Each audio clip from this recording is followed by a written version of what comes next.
अब तक हम अर्थशास्त्र में पाठ 4 में पढ़ते आए थे कि वैश्वीकरण के बारे में मैंने आपको बताया था कि हमारे यहाँ पर प्रतिदिन हम सुबह जो चीज़ें इस्तेमाल करते हैं उससे लेकर रात तक जब तक सोते हैं तो हम उनमें से बहुत सी चीज़ें ऐसी इस्तेमाल करते हैं जो कि हमारे देश में पैदा जिनकी उत्पादन नहीं होता। तो वैश्वीकरण मैंने आपको पहले ही बताया था कि वैश्वीकरण क्या चीज़ है। यानी वैश्वीकरण से तात्पर्य है कि पूरे विश्व के बाजारों को एक साथ जोड़ना, ताकि विश्व में जिस स्थान पर जो जिस चीज़ का उत्पादन सबसे कम लागत पर होता है उस स्थान से दूसरे स्थान पर उसको आसानी से ले जाया जा सके। इसके तहत मैंने आपको बहुराष्ट्रीय कंपनियों के बारे में बताया था कि बहुराष्ट्रीय कंपनियां क्या होती हैं। बहुराष्ट्रीय कंपनियां वो होती हैं जो कि जिनके कार्यालय तो उन देशों में होते हैं जिस देशों की वो कंपनियां होती हैं उनके, और उनका उत्पादन जो है विश्व स्तर पर अलग अलग जगह पर होता है और उनके पूरे संपूर्ण विश्व में उनका माल जो है वो बिकता है। जैसे मैंने आपको बताया भी था कि बहुत सारी आपने शर्टों की दुकानें, बहुत सारी जूतों की दुकानें ऐसी सुनी होंगी, जैसे अदिदास है, जैसे रीबॉक है।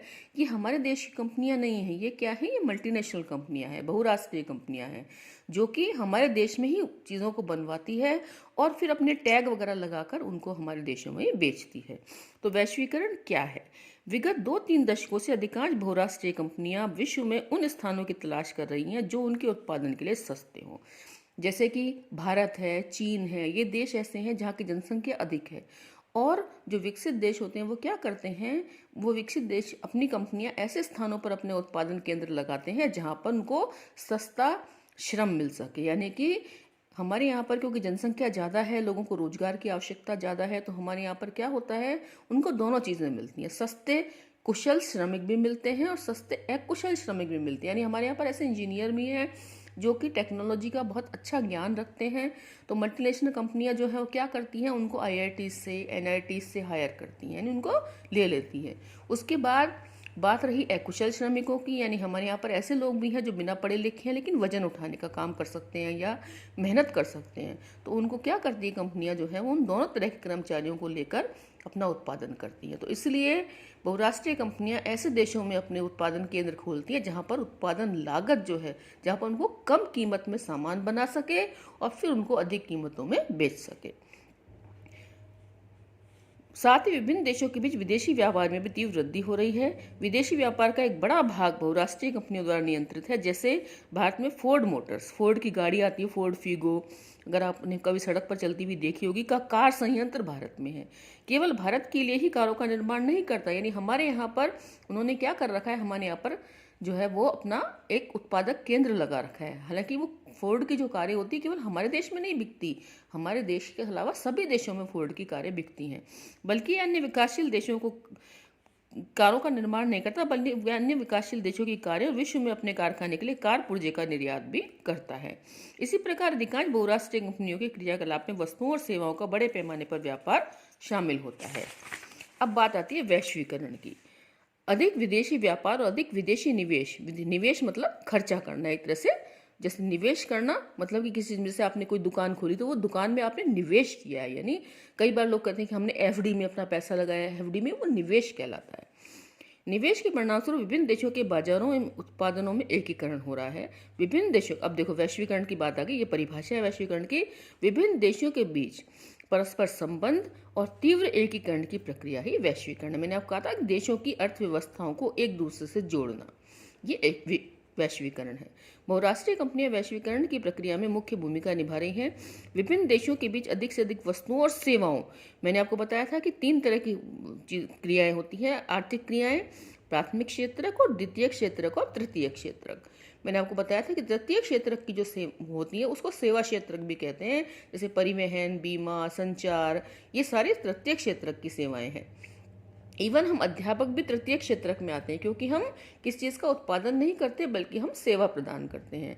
तो सेवाओं में निवेश, यानी बहुत से लोग क्या करते हैं, वस्तुओं का उत्पादन करते हैं। बहुत से लोग इस तरह की चीज़ें करते हैं कि जैसे उन्होंने शीत भंडार गृह खोल लिए अपने पैसे लगा निवेश करके, इसके अलावा अपने ट्रक खरीद लिए, लोडिंग टेम्पो वगैरह खरीद लिए, उनसे वो सामान का परिवहन करते हैं।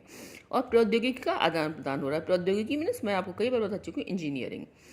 विगत कुछ दशकों की तुलना में विश्व के अधिकांश भाग एक दूसरे से अपेक्षाकृत अधिक संपर्क में आए हैं। वस्तुओं, सेवाओं, निवेश और प्रौद्योगिकी के अतिरिक्त विभिन्न देशों को आपस में जोड़ने का एक और माध्यम हो सकता है।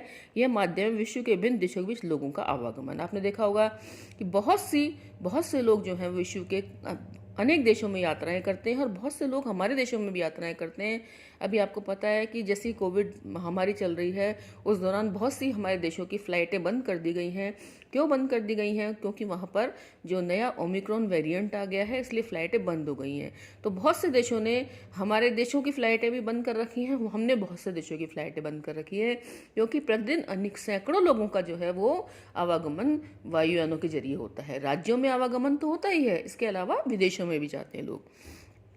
प्राय लोग बेहतर आय यानी अच्छी तनख्वाह, बेहतर रोजगार, शिक्षा की तलाश में दूसरे देश में आवागमन करते हैं, किंतु विगत कुछ दशकों में अनेक प्रतिबंधों के कारण विभिन्न देशों के बीच लोगों के आवागमन में अधिक वृद्धि नहीं हुई है। वस्तुओं के अधिक वृद्धि नहीं हुई है। इससे भी अधिक उल्लेखनीय है सूचना तंत्र एवं सूचना संचार प्रौद्योगिकी का विकास। वर्तमान समय में दूरसंचार, कंप्यूटर, इंटरनेट के क्षेत्र में प्रौद्योगिकी में तेज गति से परिवर्तित हो रहा है। दूरसंचार सुविधाओं, टेलीग्राफ, टेलीफोन, मोबाइल फोन एवं फैक्स का विश्व भर में एक दूसरे के संपर्क करने की सूचनाओं को तत्काल प्राप्त करने और दूरवर्ती क्षेत्रों संवाद करने में प्रयोग किया जाता है। आपने देखा होगा कि पहले हमको कोई बात पहुंचाने के लिए, किसी को कोई बात कहने के लिए हमको उसके समक्ष जाना पड़ता था, उसके सामने जाना पड़ता था, लेकिन आजकल हम जो है वो टेलीफोनिक वार्ताओं के जरिए जो है वो सब कुछ बातें कर लेते हैं। सबसे पहले टेलीफोन आए, लैंडलाइन फोन जिनको बोलते थे, फिर पेजर आए, उसके बाद जो है वो मोबाइल आ गए, ऐसे ही फैक्स आए। अब इंटरनेट के जरिए ईमेल की सुविधा हो गई है, तो हम कहीं से भी पता कर सकते हैं किसको कितना सामान क्या चाहिए, मेल कर देते हैं, हम मेल प्राप्त कर लेते हैं। वह सुविधाएं संचार उपग्रहों द्वारा सुगम रूप से जुड़ी हुई हैं। जैसा कि आप जानते हैं, जीवन में लगभग प्रत्येक क्षेत्र में कंप्यूटरों का प्रवेश हो गया है। आपने इंटरनेट के चमत्कारिक संसार में प्रवेश कर लिया, जहां कुछ भी हो आप जानना चाहते हैं वो लगभग सभी जानकारी आप प्राप्त कर सकते हैं। आप गूगल के जरिए आप गूगल मैप ऑन करके, आप कहीं भी आपको कोई जगह स्थान नहीं मिल रहा है, गूगल मैप ऑन करके अपनी जो है वो किसी भी साधन से जो है वो गूगल मैप ऑन करके आप जा सकते हैं। इसके अलावा कोई भी जानकारी चाहते हैं आप गूगल पर प्राप्त कर सकते हैं। पुराने ज़माने में ऐसा नहीं था। पुराने ज़माने में जब किसी के यहाँ कोई मृत्यु हो जाती थी या कोई विश्व में के किसी देश में कोई घटना घट जाती थी तो हम उसका पता हमें कई दिनों बाद लगता था। लेकिन अब जैसे ही विश्व में कोई घटना घटती है, विश्व के उस देश के नागरिकों से पहले हम लोगों को खबर हो जाती है, क्योंकि इंटरनेट इतना चमत्कारिक हो गया है। इंटरनेट से हम तत्काल इलेक्ट्रॉनिक डाक, ईमेल जैसे भेज सकते हैं और अपना कम मूल्य का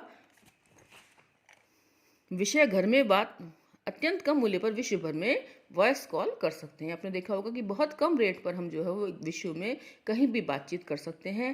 पहले जो है एसटीडी कॉल की सुविधा, आईएसडी कॉल की सुविधाएं होती, तब काफ़ी पैसा हमारा फ़ोनों में लगता था, लेकिन वर्तमान समय में फ़ोन जो है वो काफ़ी सस्ते हो गए हैं, डाटा काफ़ी सस्ता हो गया है। विदेशी व्यापार तथा विदेशी निवेश का उदारीकरण। हम भारत में चीनी खिलौने के आयात वाले उदाहरणों पर वापस लौटते हैं। मान लीजिए भारत सरकार खिलौनों के आयात पर कर लगाती है, तब इसका अर्थ क्या होगा? इसका अर्थ है जो इन खिलौनों का आयात करना चाहते हैं उन्हें इन पर कर देना होगा, यानी मंगाना चाहते हैं तो उनको टैक्स देना होगा। कर के अलावा खरीदारों को आयातित खिलौनों की अधिक कीमत चुकानी होगी। चीन के खिलौने भारत की बाजारों में इतने सस्ते नहीं रह जाएंगे और चीन में उनका आयात स्वतः कम हो जाएगा। भारत के खिलौने निर्माता अधिक समृद्ध हो जाएंगे। आयात पर कर व्यापार अवरोधक का एक उदाहरण है, यानी कि अगर हमें अपने व्यापार को तरीके से चलाना है, हमें अपने देश के बने हुए खिलौनों को बेचना है, तो हमें क्या करना होगा? हमें आयात पर कर लगाना होगा, ताकि वहाँ से आने वाले सामान महंगे होंगे तो लोग उनको नहीं खरीदेंगे। इसलिए अवरोधक इसलिए कहा जाता है कि यह कुछ प्रतिबंध लगाता है। सरकारें व्यापार अवरोधक का प्रयोग विदेशी व्यापार में वृद्धि या कटौती करने और एक देश में किस प्रकार की वस्तुएं कितनी मात्रा में आयात होनी चाहिए यह निर्णय करने के लिए कर सकती है। स्वतंत्रता के बाद भारत सरकार ने विदेशी व्यापार में विदेशी निवेश पर प्रतिबंध लगा रखा है। देश के उत्पादकों को विदेशी प्रतिस्पर्धा से संरक्षण प्रदान करने के लिए ऐसा किया अनिवार्य माना गया। जब देश आज़ाद हुआ तो विदेशी आयात पर थोड़े प्रतिबंध लगा दिए, ताकि हमारे देश के कल कारखाने जो है वो सुचारू रूप से चल सकें। 1950 और 60 के दशकों में उद्योगों का उदय हो रहा था और इस अवस्था में आयात से प्रतिस्पर्धा इन उद्योगों को बढ़ने नहीं देती, इसलिए ऐसा किया गया।